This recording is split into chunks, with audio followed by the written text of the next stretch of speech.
The Raptors just had their preseason press conference, and man, just I'm just excited for the season. I'm just can't wait hearing these guys come back and talk.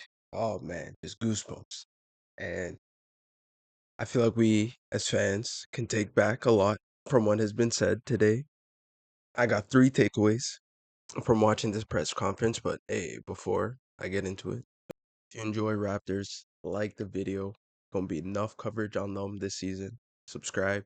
Let's get it. First, a big narrative around this team that is unproven, that hasn't played a game together. We got too many ball handlers, too many guys that need the ball, right? One ball, five guys, and four of our guys have the stigma that they need the ball to succeed in a team. We had Brandon Ingram come up and talk.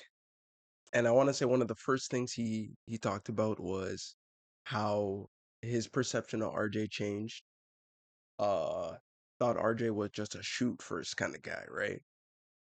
But he got to see that RJ is more selfless than he thought, can play off the ball, moving around and just not selfish. And I feel like a lot of people could hear this because man, the amount of times I hear that our guys we got too many guys that need the ball in their hand, need the ball in their hands, and it's like, can guys not adapt?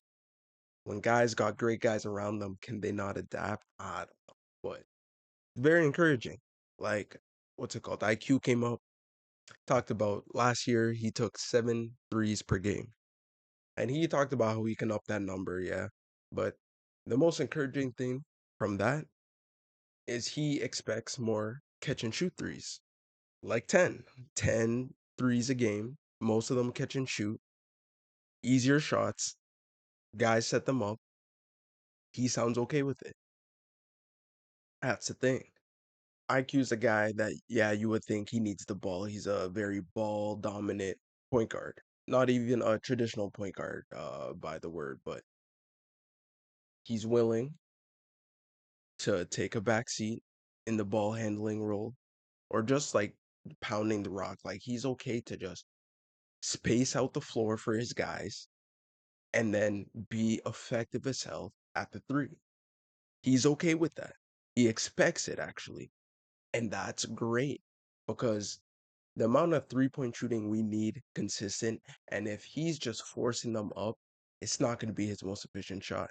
But imagine he's in the corner, Bi, Scotty, RJ. Imagine those guys kicking out the ball to IQ, squared up, ready for a three. Grady, squared up, ready for a three. It's like this is this is what we need. It's what I expected because man, great players should want to play with great players. And what comes with that? Sharing the ball. So I didn't really see the stigma around it, but it's nice to hear it from our guys' mouth that they expect to be selfless. Even Brandon talking about taking more of a playmaking role. Don't have to be pulling up any which way that he feels fit. That no, he's gonna look for his guys. It's very underrated his passing. Darko said it. I know he believes it, and I can't wait for him to show it. Number two, sticking with Bi, because ultimately a lot of questions were targeted towards him when talking to the other players. Scotty got asked about him. RJ got asked about him. IQ got asked about him. Coach got asked about him. One consistent thing that was said throughout is that Bi is back to normal. They didn't say those words, but like saying that he can still score wherever on the court. Playmaking didn't take a dip. Getting his guys involved. Footwork, how quick he actually is. That he doesn't have to play slow. That maybe he does because the team, whatever that he was a part of, it don't matter. It seems like he's coming to this team and he's ready to fit with our system, how we play, our intensity. What more can you ask for? Because if we get 80% of BI last season in the 20-ish games he played, that's money. But like I bet he's not doubting his potential. I bet he thinks he can be way better than he was last year. And God forbid we get that. It's up. It's up. If Brandon Ingram is better than he's ever been, if he's reaching his peak now, that's that's all a Raptors fan can ask for, man. It's just nice to see that, or to hear at least that. I don't know. You get scared with these guys coming back from these injuries. He hasn't played a basketball game in months, a lot of months, and it seems like this time he had a lot of time to get back into shape, get in basketball shape, meet the team, play with the team, learn how they play, all this, and it seems like he's getting there. So I have my eyes on him on preseason. Make sure he's moving well, but I have anticipation that he will be. Number three, and I think this is my favorite of them all. One thing that irked me about last season, one little thing that just, I don't know, just made me upset watching all these games, is seeing my man Scotty Barnes jack up all these threes, pull up threes, catch and shoot threes. It don't matter. Anytime he's out in the perimeter, he's shooting. And I just kept saying, why? This ain't your shot, my guy. I understand if you're completely open. If they're daring you to take it, you better take it, man. Because you're not a horrible 3-point shooter. You're not that good, man. So seeing you take as much as you did last year killed me. But what he say today? What he said, he's done experimenting. But he said, no, he's trying to win these games.